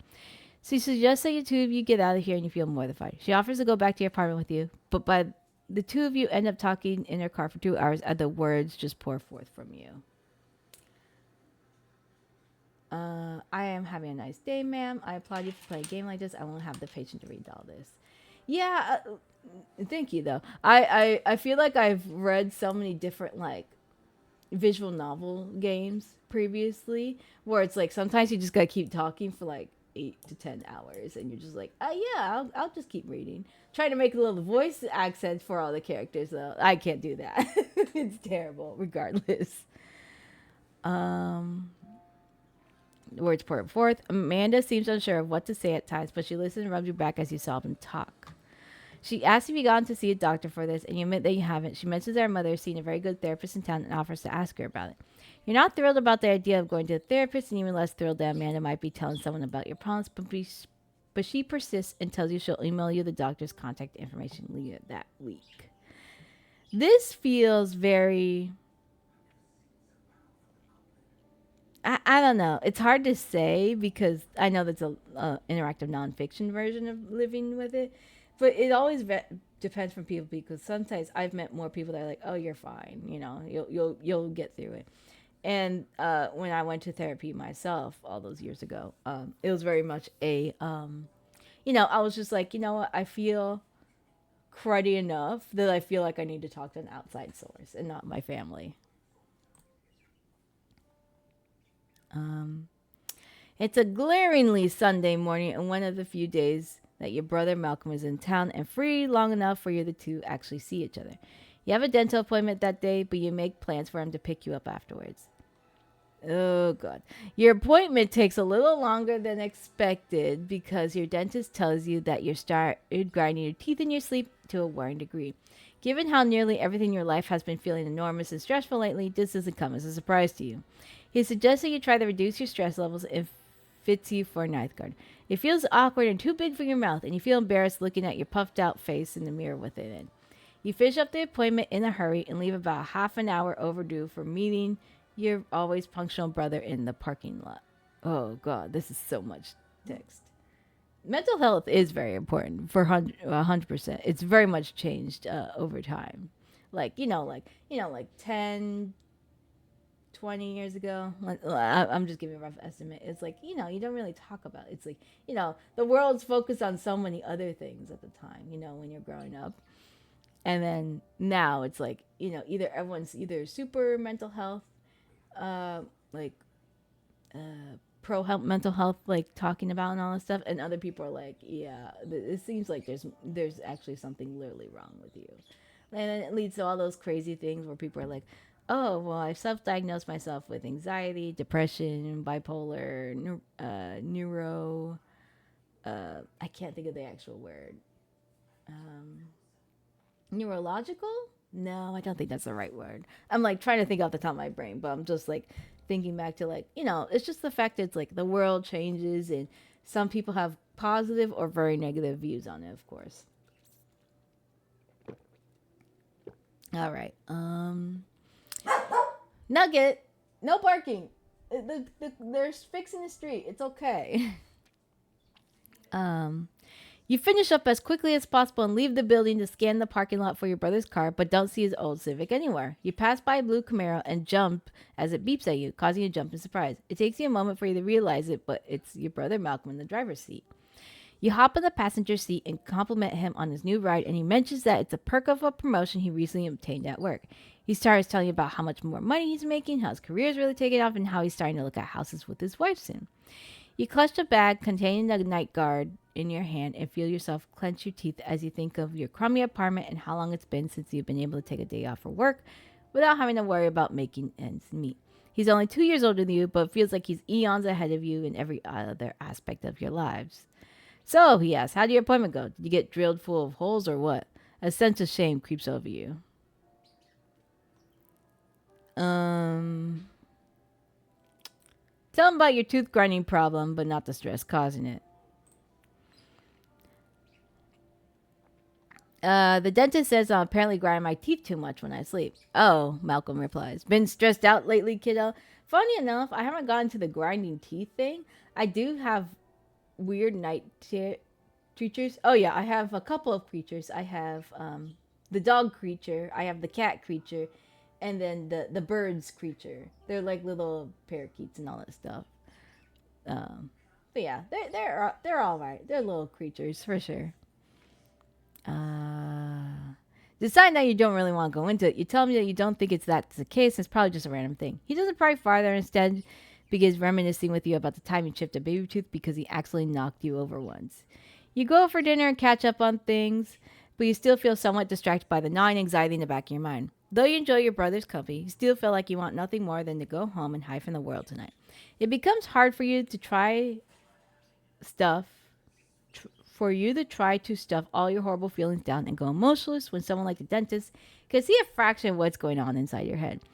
It leaves you feeling embarrassed and weak, and you hate yourself for feeling that way. You wonder if you're really fooling anyone into thinking you're a normal person. And then you wonder if your brother knows and is hanging out with you out of pity tonight. After he drops you back at the apartment, you throw the night guard out. You can't stand to even look at that thing. Bro, your insurance, if you have insurance, you're not throwing that shit out. At least put it in a drawer. God damn it. I'm so mad. I know this is from 11 years ago, but it makes me so mad to think like we like in a world where we say we live in our crummy apartment and all that shit, and we decide I paid for this thing, but I'm gonna throw it out because I don't like it. It's just so mad. Let's see. You're profoundly depressed. I don't know if that's better or worse than the other one. You are barely functional on days you can't even get out of bed at all. I just know the text is getting super fuzzy. It's really hard to read. It's a dry Sunday morning. What's up these weird, like, random, like, it's a blank one day. Very bizarre.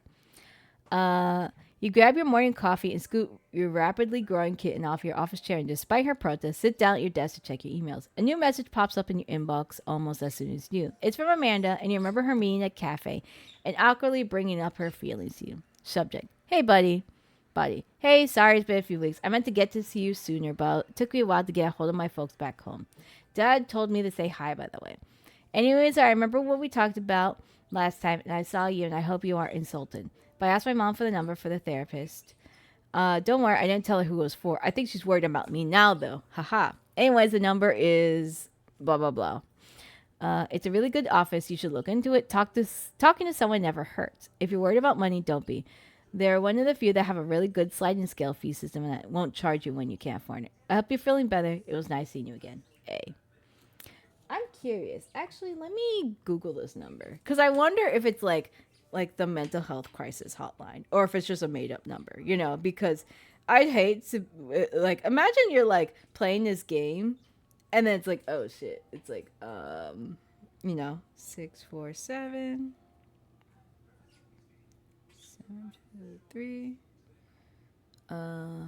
5274.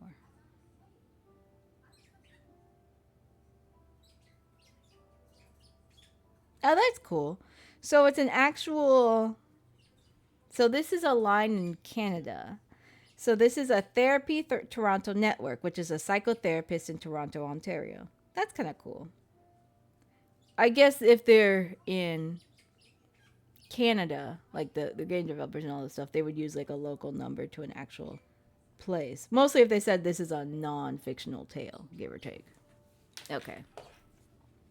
It's still early enough that you can call and make an appointment today. Your kitten curls up on your lap as you consider what to do.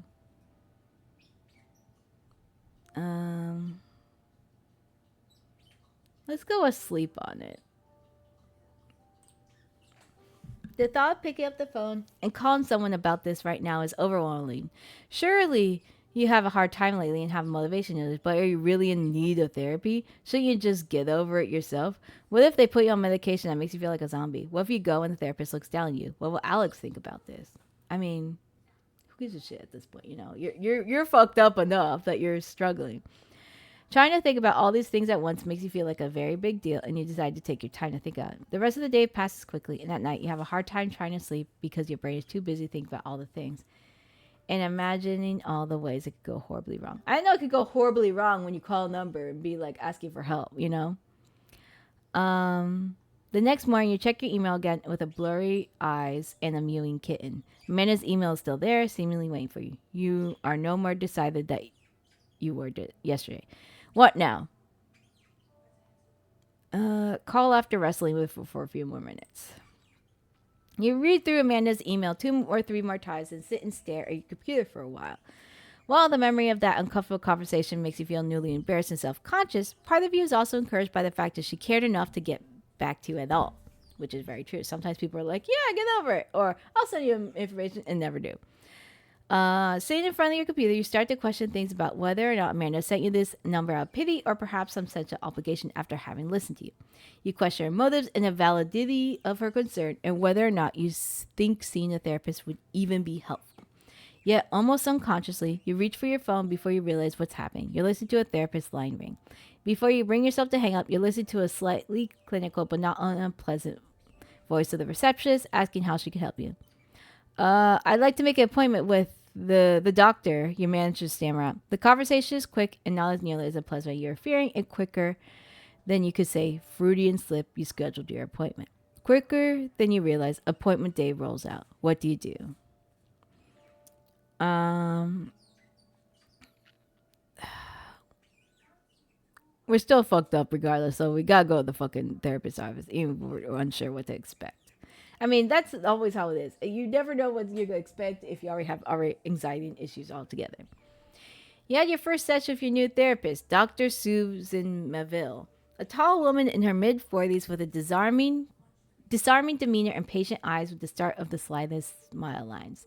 She makes you feel comfortable fairly easily, which is pleasantly surprised after all of your anxiety over the appointment. As you leave, you make a second appointment. You're still skeptical about all this, but figure you might as well go see where this goes. The hardest part, it seems, was taking the first step. You're still not sure if and how when you're going to tell your family or your partner, but you figure you'd deal with that when the time comes. Either way, you feel relieved that you managed to see this through instead of being paralyzed with worry over it. Even if nothing comes out of it, you did something that you said you would do instead of flaking out and running away. You're mostly exhausted when you get home and collapse in bed. You sleep better that night before than you had in a week, and you're not sure if it's because you're so tired when you got home or if it's because of the therapist. But we're getting better. We're still sleeping and hating ourselves, but, depressed enough. It is early on a Wednesday morning. Lately, you developed a nasty habit of waking up 10 to 20 minutes before your alarm rings, and unfortunately, today is no exception. You lie in bed, each minute ticking closer and closer to wake up time and passing on a swelling wave of ever encroaching dread. Sooner than you would like, your alarm blares with caustic inavailability. You frantically pound the snooze alarm, then retreat under your blankets as if the warmth of your comforter can shield you from the passage of time. You almost always have difficulty rising in bed, but today that simple task seems nothing short of Herculean. After several snooze cycles, you decide that you can't deal with work today. You're incapable of even rousing yourself from bed, let alone going to work and having to force yourself through a workday. Not to mention, you've snoozed so many times that it'd be impossible to make it on time anyways now. What do you do? I'm going with heading to work because fuck it. If I look fucked up, they'll be like, go home. In spite of the fact your body is actively fine you literally every step of the way, you somehow manage to drag yourself out of bed and make your way into work. Surprisingly, you end up being only about 5 minutes late and no one seems to notice or care. Though when you woke up, the simple act of even being physically present to your job seemed like an impossibility, you're surprised at your own ability to push on through the day. While you are far from enjoying or indeed even really coping the dullness of your job today, you seem to have slipped into a trance-like state of automation and time is netherless passing. Eventually, the end of the day rolls about, and you head home utterly exhausted, but at the same time, almost proud of yourself for having stuck it out. So depressed, but if anything, you spent some time on the therapist's couch. You're having difficulty finding the motivation to continue going to your sessions. Yeah, that sounds about right. Is the point of this game to try and cure yourself or cope? It's always time to yawn. What are you talking about? It's barely noon o'clock. Oh. I think it's just, I don't know, from the beginning, not the beginning, the introduction of this kind of made it sound like it's very much a, like, this is to help people understand what depression is like. And if you have depression, it was very interesting because it was saying, like, there are definitely some triggers in here. So if you feel like hurting yourself and all that stuff, if you're super depressed and this game triggers you, please call the suicide hotline, which is understandable. But it was just one of those things where it makes it feel like this is kind of more just like the brief storytelling to kind of figure out like how life goes for you. which is still weird, regardless. So I'm just like still trying to figure this whole thing out. Uh, let's see. It's 2 a.m. on a Sunday and you have work in the morning. You roll over to see the sickly green glow of the time displayed on your LED alarm clock and let out an exasperated sigh. You've been trying to fall asleep for over 3 hours now to no avail. Every time you hit your head to the pillow, you're overcome with anxious thoughts that wrap themselves around each other. Worries about your job lead to worries about your future, leads to worries about your very identity, and you're unable to shake them off long enough to doze off. Your eyes won't even stay shut as your mind races through imagined scenarios going horribly wrong, which you promptly attribute to your general worthlessness. Your thoughts run too fast for you to come to a satisfying conclusion on any one of them. Your room is completely silent, but the silence had given way to a loud static noise rallying around inside your head. Your heart beats loudly and you worry it's beating a little too fast. You worry that if you focus too strongly on your racing heart, you'll freak yourself out hard enough that you have a heart attack. I've definitely had those moments where I'm like, my body feels weird. Am I dying? I think that's just a normal anxiety attack. You have to be awake for work in a mere 8 hours, and you know that your work is so much worse on only a few hours of sleep. What do you do? Fortunately, I can't click on any of these red ones because I'm so fucked up. But I'm fucked up regardless, though. Go to your computer. Sleep is clue and not happy no matter how long you lay here, which is so true. You get out of bed and head to your desk. Laying in bed with nothing but your thoughts to keep you company makes you feel like you're going insane. The harshness of the light coming from your screen makes you squint as you turn it on, despite how often you find yourself in this exact situation. There have been so many nights lately just like this. As you begin to read a news story, an online friend of yours IMs you. Good God, who the hell says I am still? Can you just say message? You're up late again, I see. Yeah, can't sleep. Again. Thinking too much again? Thinking. You guessed it. Frowny face.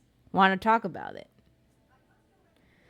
You end up talking with Addict for quite some time about how you've been feeling. He's always been easy to talk to about personal matters, and the added security of talking online helps, which is true. It's just like, if you don't know the person, you can just talk about it.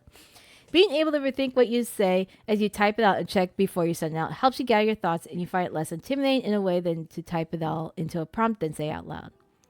I don't want to be that guy who thinks they could diagnose something because I read a Wikipedia article, but it sounds like you might have depression. You should talk to someone about that, like a doctor. You pause. Are you really that transparent? Or is it just that you've gotten used to talking about your feelings at this point? Your insomnia makes you a little paranoid, but you shake it up. We could do some research and see if there's a good doctor near you. It's not like you're going back to sleep anytime soon anyways. Might as well do something while you're awake. Smiley face. Let's do, actually, I have talked to someone about it. Because technically, we're not lying. Oh, okay. I'm glad you're taking that step. I heard it's not an easy one. I know people kind of suck at understanding this sort of stuff sometimes. But there's nothing wrong with having depression. You wouldn't be ashamed to have bronchitis or something. So there's no reason to be ashamed if your brain's that sick instead. You spend a few more minutes talking with Addict about your therapy and your feelings about it. He's incredibly supportive, and you're happy to find that you have a confidant that understands your illness and is willing to lend an ear when you're having nights like this. A little while later, you fall back into bed, kitten in tow, and find it easier to drift off to sleep. Even in therapy, you know you're still going to have nights like this sometimes. It's good to know that you have a friend who will help you carry through them. As depressed as I am. It's a chilly Thursday night and you've gotten off of work. I will say it's interesting that they haven't talked about our girlfriend in like a hot second, like Alex. I'm like, okay, what's happening? Does she hate us or what? It's very weird. All right. It's a chilly Thursday night and you've just gotten off work. This has felt like one of the longest days you faced in recent memory. Even though nothing exceptional has happened, a ton of minor things kept going wrong and co-workers have tried your patience throughout the day. You considered leaving work early, but the last thing you want to do was deal with your insufferable boss on top of everything else. You're lost in thought on the commute home, and your feelings of frustration, both with your life and the world around you, is building up as you run into minor noises like someone bumping into you really hard as they walked by. By the time you get home, you're exhausted and remember that all these feelings were ones you identify as a negative feedback loop with your therapist. These pent-up feelings aren't dying down and are eating at you. You open your front door and stare at your apartment.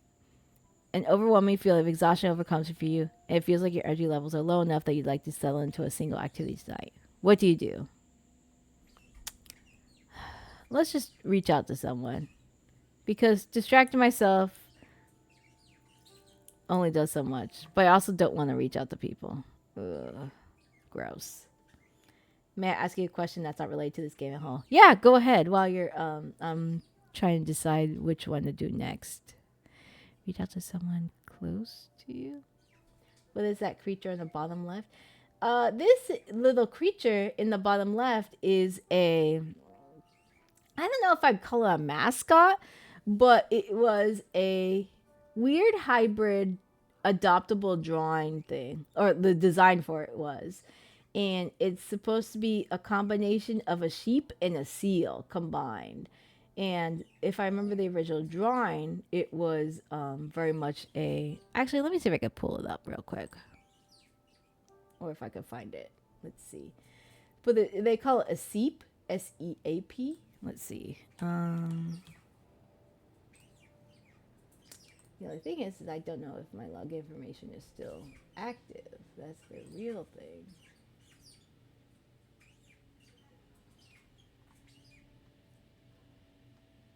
Oh, yeah, it is. Okay, hold on. Let's see. Characters.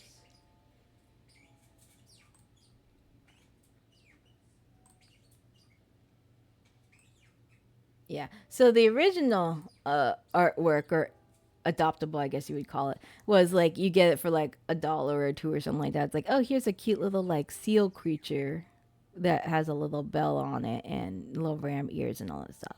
And it's very cute. And with the whole thing of being a cow themed VTuber, I actually asked a friend of mine, or commissioned him actually, to make the little mascot in the corner, for just for the fun of it, you know.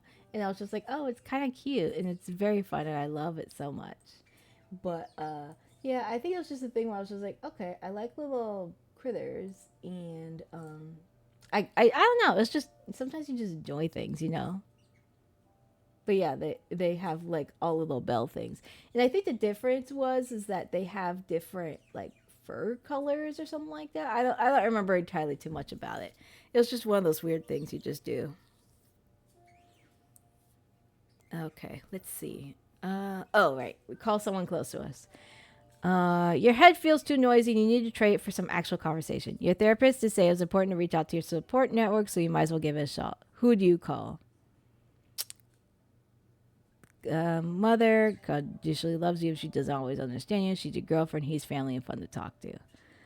Let's talk to Alex because I remember the last time we had a conversation with Alex. I'll be real.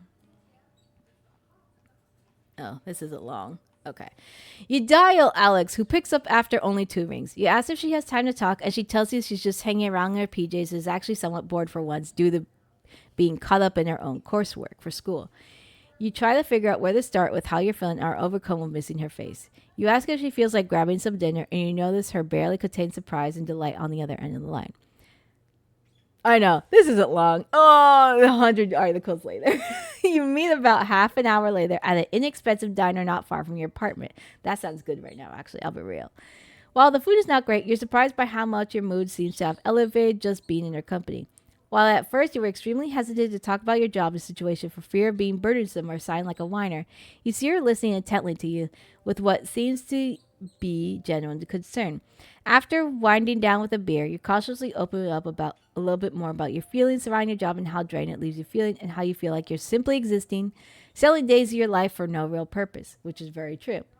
You surprise even yourself when you start talking about how frustrated and stymied you feel at your job, about how you used to feel passionately about things, but you feel like all your energy and capability for creativity is getting leached out of you each and every day. You can't remember how long it's been since you externalized this much raw emotion. The two of you spent several hours in that diner booth, long after your half-eaten food was cleared and the waitress stopped refilling your coffee cups. As you get up to leave, a sudden wave of self-consciousness washes over you, and you suddenly feel incredibly awkward. Then Alex stands up and grabs you tightly around your waist. You realize that, short of boring her with what seems like endless rants, she's simply happy that you've gotten a chance to spend time with you. Real time with you. It's been, by all accounts, incredibly too long since you've allowed yourself to open up to them like this, and there's almost an palpable feeling of closeness you allow yourself to hold on to as you go to bed that night. Okay. I will say I'm I'm less depressed now because I'm actually like interactions are still exhausting, but I don't feel as like want to stay in bed all day. Oh Lord. Oh, they gave me a lot more decision time. It is an utterly nondescript Wednesday afternoon. The type of afternoon that would completely fade from memory unless I see my thing disconnecting. Why are you disconnecting? The fuck? Let me close this. There we go. I don't know if that actually help. Come on.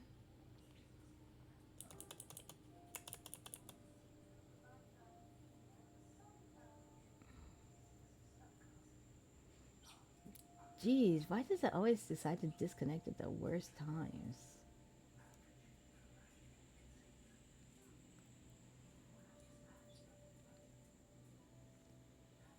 Come on.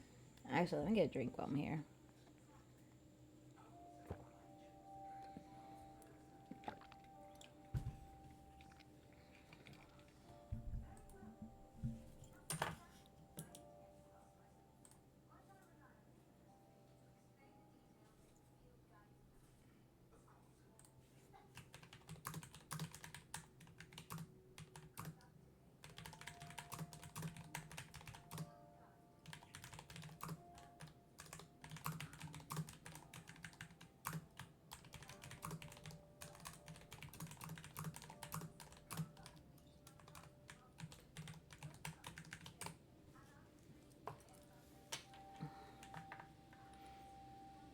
Hey, are you having issues with the internet?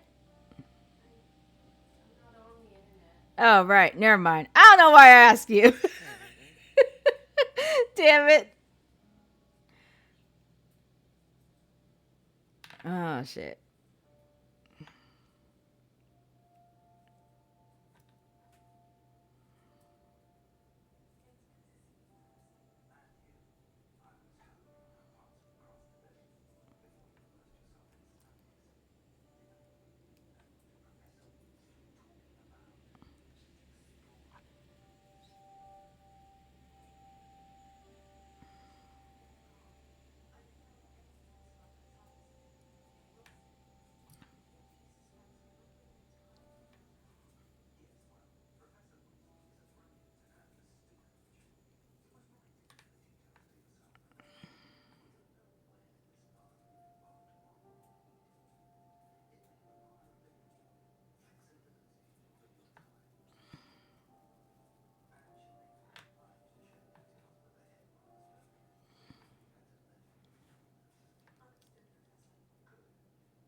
Oh, is the internet back? Nope. Okay, it's definitely not back. It's down.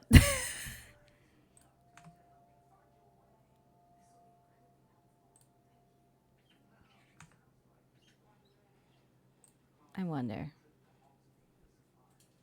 Because technically, I can't do anything about this at the moment with the internet fucked up. But I just want to see that if I come back next time, if it will save my spot. No, it doesn't. Oh, that sucks. Okay.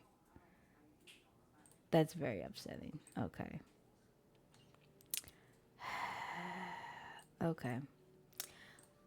Well, for everyone who's seeing this on YouTube, of course, like, weeks or months later, of course. I will definitely continue the rest of the depression quest next time. It's very unfortunate that my internet decided to crash, but you know, it is what it is. But I'll see you guys all next time. Hopefully, next stream is better, you know? All right. See you next time. Bye.